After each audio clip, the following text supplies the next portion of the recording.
Assalamualaikum warahmatullahi wabarakatuh. Perkenalkan, nama saya Rini Safitri, NIM T2019-1240. Di sini saya akan melanjutkan pembahasan tentang aliran-aliran filsafat pendidikan modern. Yang ketiga yaitu pedagogi kritis. Pedagogi kritis diperkenalkan oleh Paulo Freire pada tahun 1921 sampai 1997. Konsientizakau atau penyadaran sebagai tujuan pendidikan. Konsientizakau merupakan proses dialogis yang mengantarkan individu-individu secara bersama memecahkan masalah eksistensial mereka. Pendidikan harus dapat menyadarkan kaum tertindas agar mempunyai kesadaran kritis. 3 fase kesadaran. Yang pertama yaitu kesadaran magis. Orang yang masih dalam tingkat kesadaran magis terperangkap dalam mitos inferioritas atau kecenderungan merasa kurang secara alamiah. Freire mengatakan bahwa mereka mengetahui bahwa mereka melakukan sesuatu. Yang tidak diketahui adalah tindakan untuk mengubah.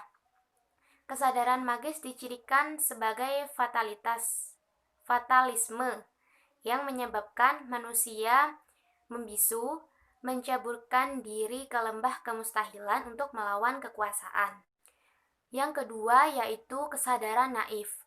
Orang pada kesadaran naif menyederhanakan masalah dengan menimpakan penyebabnya pada individu-individu, bukan pada sistem itu sendiri. Argumentasi-argumentasi mereka rapuh ketika menjelaskan individu terpisah dari sistem di mana mereka hidup, dan pada puncaknya mengarah pada argumentasi yang larut dengan realitas. Yang ketiga yaitu kesadaran kritis adalah perubahan sistem yang tidak adil, bukannya pembaharuan atau penghancuran individu-individu tertentu. Individu ini tidak menyalahkan individu-individu, tetapi menunjukkan pemahaman yang benar atas diri sendiri dan sistem yang memaksa tertindas dan penindas berkolasi atau bekerja sama.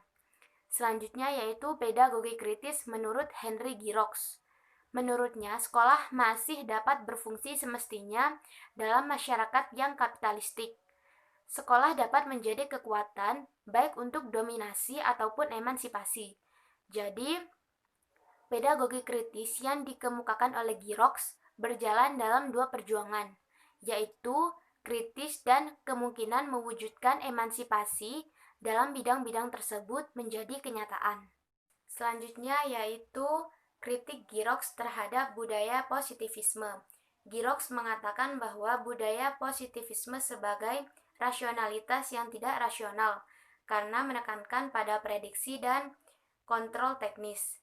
Bila dikombinasikan dengan penolakan terhadap dinamika interpretif dari hermeneutika, budaya positivisme akan berubah bentuk menjadi ideologi penindasan yang dominan. Selanjutnya yaitu hakikat dan tujuan pendidikan. Pendidikan harus dipandang sebagai praktik moral dan politis yang selalu menyaksikan apa-apa yang membentuk pengetahuan, nilai-nilai kewargaan, cara memahami, dan pandangan tentang masa depan. Selanjutnya yaitu peran pendidik sebagai intelektual. Guru dipandang sebagai intelektual yang berkehendak membuat kondisi kelas yang dapat memberikan pengetahuan, keahlian-keahlian, dan budaya bertanya yang dibutuhkan oleh peserta didik untuk berpartisipasi dalam dialog kritis dengan masa lalu, otoritas, perjuangan terus-menerus dengan relasi kekuasaan, dan mempersiapkan peserta didik untuk menjadi warga negara yang aktif dalam interrelasinya dengan masyarakat, baik di tingkat lokal, nasional, maupun global. Aliran yang keempat yaitu anarkisme utopis. Ivan Illich mengatakan bahwa tujuan pendidikan adalah perombakan atau pembaharuan berskala besar dan segera di dalam masyarakat dengan cara menghilangkan persekolahan wajib dan diganti dengan pola belajar sukarela dan mengarahkan diri sendiri. Selanjutnya yaitu anak sebagai pelajar.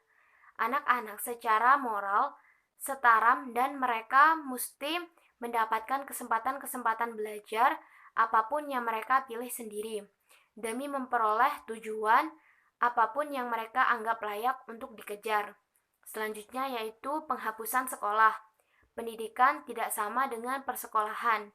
Satu-satunya kegiatan belajar yang sebenarnya hanyalah belajar yang ditentukan diri sendiri dan berlangsung efektif dalam masyarakat tanpa sekolah. Selanjutnya, metode pengajaran dan penilaian hasil belajar. Siswa secara individual mesti menjadi penentu metode-metode mana yang paling sesuai dengan tujuan-tujuan dan rancangan-rancangan pendidikannya sendiri. Penilaian atau evaluasi yang terbaik adalah penilaian diri sendiri, yang harus difungsikan hampir secara eksklusif untuk tujuan persaingan diri. Selanjutnya yaitu kritik terhadap anarkisme utopis. Diagnosis kaum anarkisme utopis mengenai apa yang salah terhadap sistem persekolahan pada saat ini seringkali tepat dan meyakinkan.